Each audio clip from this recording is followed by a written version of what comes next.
Hello అందరికీ welcome to my channel Maithri thoughts. అందరికీ happy new year. ఇది వచ్చి 31st రోజు షూట్ చేసిందనమాట.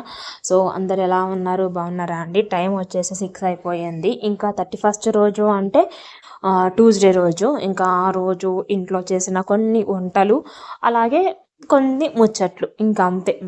పెద్ద వ్లాగ్ ఏం చేయలేదు ఈసారి. 31st కానీ ఫస్ట్ కానీ పెద్ద సెలబ్రేట్ చేసుకున్నట్టుగా ఏం అనిపించలేదు. సాదా సీదాగానే అయ్యింది. పెద్దగా ఇంట్రెస్ట్ అనిపించలేదు, ఇష్టంగా అనిపించలేదు. బట్ న్యూ ఇయర్లోకి అడుగు పెడుతున్నాం కాబట్టి ఈ న్యూ ఇయర్ మనందరికీ సుఖ సంతోషాలు, అష్టైశ్వర్యాలు, పిల్ల పాపలతోని, ఆనందాలతోని, సంతోషాలతోని అందరం హ్యాపీగా ఉండాలని మనస్ఫూర్తి కోరుకుంటున్నాను.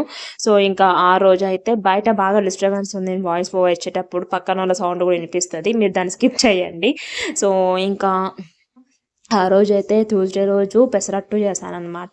అలాగే పన్నీర్ దమ్ బిర్యానీ చేశాను. Already paneer dum biryani total recipe అయితే నిన్ననే నేను షూట్ చేసి పెట్టేశాను వ్లాగ్లో. చూడండి, మంచిగా ఉంటుంది. చాలా సింపుల్ ప్రాసెస్. ఒక హాఫ్ అన్ అవర్ 45 minutesలో అయిపోతుంది. వెజిటేరియన్ తినే వాళ్ళకి, అలాగే స్పెషల్గా ఏదైనా చేసుకుందాం వెజ్లో అనుకునే వాళ్ళకి బాగుంటుంది. ఇంకా యాక్చువల్లీ ట్యూస్డే మేము ఎవ్రీ ఇయర్ 31st ఎలా సెలబ్రేట్ చేసుకుంటాము అని అంటే, ఇంకా మార్నింగ్ ఏదో ఒకటి వండేసుకొని నైట్ కంపల్సరీగా బిర్యానీ తెప్పించుకొని తింటాము, కేక్ కట్ చేసుకుంటాము. సో అంతే 31st దావత్ అనేది. బట్ ఈసారి ఏంటంటే ఇంకా ఇంట్రెస్ట్ లేకుండా బయట నుంచి ఫుడ్ తీసుకురావాలని. లాస్ట్ ఇయర్ అలానే అయింది. ఏమైంది లాస్ట్ ఇయర్ అంటే 31st ఫుడ్ బయట తెచ్చుకున్న ఆ ఫుడ్ బాగా పడక వామిటింగ్స్, జ్వరాలు అయినాయి అన్నమాట. సో ఆ ఎఫెక్ట్ అనేది నాకు ఈ ఇయర్ వరకు అలానే ఉండిపోయింది. దాని పరిణామాలు అంతా వేరేలాగా ఉండే. అందుకనే బయట నేను తెచ్చుకోవాలని 31st ఫస్ట్ రోజు ఫుడ్ బయట తినాలని ఇంట్రెస్ట్ లేకుండే. అందుకని ఇంట్లోనే సింపుల్గా పన్నీర్ దమ్ బిర్యానీ చేశాను. దీని టోటల్ రెసిపీ లాంగ్ వీడియో నిన్న పోస్ట్ చేశాను. దాని యొక్క లింక్ కూడా నేను కామెంట్ సెక్షన్లో పోస్ట్ చేస్తాను. కొత్తగా వంట చేద్దాం అనుకున్న వాళ్ళకి, వెజిటేరియన్ వాళ్ళకి బాగుంటుంది రెసిపీ, ట్రై చేయండి. ఏదేమైనా ఒకప్పుడు 31st నా చిన్నతనంలో ఎలా ఉండేదంటే, ఇంకా మమ్మీ కంపల్సరీగా రోజు చికెనో మటనో చేసేది, లేదా నాన్న బయట నుంచి బిర్యానీ తీసుకొచ్చేవాళ్ళు. మ్యాక్సిమం తక్కువ నైట్ బయట నుంచి ఫుడ్ తెచ్చుకోవడం అప్పట్లో అయితే. సో మరి అప్పట్లో అంటే నేను 60 or 70 జనరేషన్ కాదండి, 1980 జనరేషనే. లేదు అనుకుంటే బయట పానీపూరి కంపల్సరీగా తినేవి కొన్ని రోజులు గుర్తున్నాయి. ఇంకా నైట్ కేక్ కట్ చేసుకోవడం చాలా తక్కువనే అండి. సో నేను పెళ్ళైనప్పటి నుంచి మా వారు ఇలా కేక్ కట్ చేసుకుంటున్నాం, కానీ బిఫోర్ మ్యారేజ్ 31st రోజు కేక్ అయితే మేమేం కట్ చేయకపోయేదన్నమాట. సో ఇక్కడ ఏంటంటే ఆయిల్ క్యాన్ బాగా జిడ్డు అయిపోతే కొద్దిగా వేడి నీళ్ళలో పెట్టి కొంచెము హీట్ చేసి తోమేస్తే దానికున్న జిడ్డు పోతుంది కదా, అది చెప్తున్నాను అనమాట. అండ్ బ్రేక్ఫాస్ట్లోకి వచ్చి అయితే నిన్న పెసరట్టు చేశాను, అండ్ విత్ పల్లీ చట్నీ. జనరల్గా పెసరట్టు అంటే మంచిగా దట్టంగా ఆనియన్స్ వేసుకొని తినడం అంటే నాకు ఇష్టము, కానీ ఆనియన్స్ కట్ చేసే ఓపిక లేక కట్ చేయలేదు. సో ఇల్లు అయితే క్లీన్ చేసేసాను. ఇల్లు ఊడ్చి తూడ్చేసి అన్ని పనులు చేసుకొని ఇంకా స్నానానికి వాటర్ పెట్టేసుకొని, అలాగే వాషింగ్ మిషన్లో బట్టలు అయితే వేసేసి పనులు అయితే కంప్లీట్ చేసుకున్నాను. ఫైనల్లీ ఇంకా తినే టైం వచ్చింది. లంచ్ టైంలోకి అయితే ఇంకా పన్నీర్ దమ్ బిర్యానీతో లంచ్ అయితే కానిచ్చేసాను. సో ఏదో ముగ్గేద్దాం అని చెప్పి, జనరల్గా ఫస్ట్ వస్తుంది అంటే 1 month బిఫోర్ నుంచి నేను ముగ్గులు ప్రాక్టీస్ చేస్తూ ఉంటాను. బట్ ఈసారి నాకు అంత టైం లేకుండే, అందుకనే 1 day 2 days బిఫోర్ కొంచెం ముగ్గులు కేటాయించి కొద్దిగా ముగ్గులు ఏవో ప్రాక్టీస్ చేసి ముగ్గులు అయితే వేశాను. అన్ని షార్ట్స్ అన్ని రెగ్యులర్గా పోస్ట్ చేసి పెడుతున్నానండి, చూడండి. అండ్ ఈవినింగ్ డిన్నర్లోకి అయితే చికెన్ పలావ్ చేశాను. సో ఒక రెసిపీ అయితే నేను ఇందులో పెడదామని ఈ చికెన్ పలావ్ రెసిపీ పెడుతున్నాను. ఆల్రెడీ చికెన్ పలావ్ రెసిపీ ఒకసారి పెట్టాను, చూడండి. చాలా సింపుల్ ప్రాసెస్. చాలామంది దీన్నే చికెన్ బిర్యానీ కుక్కర్లో అని చెప్పేసి పెడుతూ ఉంటారు. బిర్యానీకి పలావ్కి డిఫరెన్స్ ఏంటంటే, బిర్యానీలో మనం టమాటాలు వేసుకోము, పలావ్లో టమాటా వేస్తాము. సో ఇంకా అది పక్కన విషయం పెడితే, మాకు 1/4 kg చికెన్ అనేది సరిపోతుంది. అది ఎక్కువ నైట్ డిన్నర్లోకి, ఇంకా హెవీగా తినాం కదా అని చెప్పేసి ఇంకా శుభ్రంగా నిన్నే 1/4 kg చికెన్ వెళ్ళి తీసుకొని వచ్చి శుభ్రంగా వాష్ చేసేసాను. ఆ తర్వాత ఇందులోకి మసాలా దినుసులు అన్నీ యాడ్ చేస్తున్నాను. కొంచెం పసుపు, ఆ తర్వాత కారము, నెక్స్ట్ టేస్ట్కి సరిపడ ఉప్పు, ఇంకా బియ్యం కూడా బాస్మతి రైస్ 1 glass అంటే 1/4 kgని కడిగి పెట్టాను. ఒక హాఫ్ అన్ అవర్ సోక్ చేసుకుంటే సరిపోతుంది. ఇంకా ఇందులో జీలకర్ర పొడి, ధనియాల పొడి, ఆ తర్వాత ఇది వచ్చేసి బిర్యానీ మసాలా బయట దొరుకుతుంది కదా, అది 1.5 టేబుల్ స్పూన్ దాకా వేసాను. సో దీనివల్లనే కొంచెం బిర్యానీకి ఫ్లేవర్ అనేది వస్తుందన్నమాట. ఆ నెక్స్ట్ వచ్చేసి కాశ్మీర్ రెడ్ చిల్లీ పౌడరు. ఇది కలర్ ఉంటుంది కానీ కారం ఏమి ఉండదు, జస్ట్ కలర్ కోసము. కుంకుమ పువ్వు అలాగే కలర్ వాడని వాళ్ళు ఈ కాశ్మీర్ రెడ్ చిల్లీ పౌడర్ వేస్తే బిర్యానీకి కానీ పలావ్ కానీ మంచి కలర్ వస్తుంది. ఆ తర్వాత కొద్దిగా గరం మసాలా వేసుకున్నాను. నెక్స్ట్ వచ్చేసి అల్లం వెల్లిపాయ పేస్ట్ వేసుకోవాలి. అండ్ ఫైనల్లీ ఒక 3-4 టేబుల్ స్పూన్ల పెరుగు వేసుకోవాలి. ఇంకా బిర్యానీలో ఏంటంటే పెద్ద పెద్ద ముక్కలు కొట్టిస్తాము, చికెన్ అంతా మునిగి అంతా పెరుగు పోసుకుంటాము. పలావ్లో అలా ఏం అవసరం లేదు, ఒక 3-4 టేబుల్ స్పూన్ల పెరుగు అయితే సరిపోతుంది.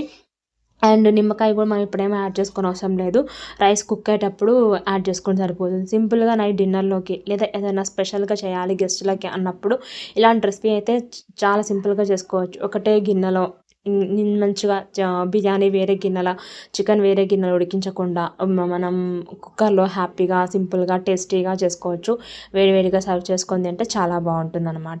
ఈ పైన వేసిన మసాలా దినుసులు అన్నీ కూడా చికెన్ ముక్కలకి బాగా పట్టించేసి, మీకు టైం ఉన్నట్లయితే ఒక 1/2 అవర్ to 40 minutes, టైం లేదు తొందరగా చేసుకోవాలి అనుకుంటే ఒక పావు గంట నుంచి 20 నిమిషాలు ఇలా మంచిగా అన్నీ కలిపేసుకొని సోక్ చేసుకొని పక్కన పెట్టుకోవాలి. నేనైతే అరగంట పైనే మంచిగా నానబెట్టి ఉంచుకున్న చికెన్కి అన్నీ పట్టించేసి, తర్వాత చికెన్ పలావ్ కావాల్సిన పదార్థాలు ఇవన్నీ అండి. ఆనియన్స్, ఇందులో పలావ్లో ఒక టమాటా వేసుకుంటాము, పుదీనా కొత్తిమీర తరుగు, కరివేపాకు, పచ్చిమిర్చి చీలికలు, నిమ్మకాయ రసము, కొద్దిగా సలాడ్ కోసం ఆనియన్స్ అన్నీ పక్కన పెట్టేశాను. ఇప్పుడు ప్రెషర్ కుక్కర్లో ప్రిపరేషన్ చేస్తున్నాం కాబట్టి అందులో కొద్దిగా ఆయిల్ అలాగే 1 టేబుల్ స్పూన్ దాకా నెయ్యి వేసుకోవాలన్నమాట. సో మనం బిర్యానీలో అయితే కొద్దిగా నెయ్యి ఎక్కువ పడుతుంది, పలావ్లో అంత అవసరం పడదు. ఆయిల్ కూడా తక్కువనే పడుతుంది, తక్కువ ఆయిల్తోనే ఎక్కువ టేస్టీగా చేసుకోవచ్చు. తర్వాత గరం మసాలా దినుసులు, ఇక్కడ నేనైతే షాజీరా, లవంగా, గిన్నె కూడా అందులో పడిపోయింది, యాలకులు, తర్వాత బిర్యానీ ఆకు, పట్ట అవి వేసుకున్నాను. ఇంకా అంతకుమించి నేను ఎక్కువ స్పైసెస్ ఏ రెసిపీలో ఎక్కువ వాడనండి. జనరల్గా ప్రతి ఆదివారం చేసుకునే చికెన్ మటన్లో కూడా ఇంతే స్పైసెస్ వాడతాను, ఎక్కువ కారంగా ప్రిఫర్ చేయను నేను. ఆ తర్వాత పచ్చిమిర్చి చీలికలు అలాగే ఉల్లిపాయ ముక్కలు కొద్దిగా ఎక్కువనే పడుతుంది. ఇందులో మనం బ్రౌన్ ఆనియన్స్ యాడ్ చేయం కాబట్టి ఉల్లిపాయలు వేసుకుంటాం పోపులా. కొంచెం ఉల్లిపాయలు పచ్చిమిర్చిని ఫ్రై చేసుకోవాలి. ఆ తర్వాత ఇందులోకి కొంచెం పుదీనా అలాగే కొత్తిమీర, కరివేపాకు తరుగు వేసుకోవాలి.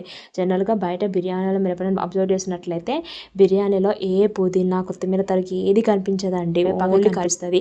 మనం ఎంత వెతికినా కూడా ఒక్క ఆకు కూడా కొత్తిమీర దొరకదు, కరివేపాకే కనిపిస్తూ ఉంటుంది. మీరు పిస్తా హౌస్ అలాంటి బిర్యానీలో, స్పెషల్ చికెన్ బిర్యానీలో ట్రై చేసినట్లయితే అదే కనిపిస్తూ ఉంటుంది. సో నేను కూడా ఎక్కువ పుదీనా కొత్తిమీర ఎక్కువ దట్టంగా ఏమయ్యట్లేదు, లైట్గానే వేసేసుకున్నాను.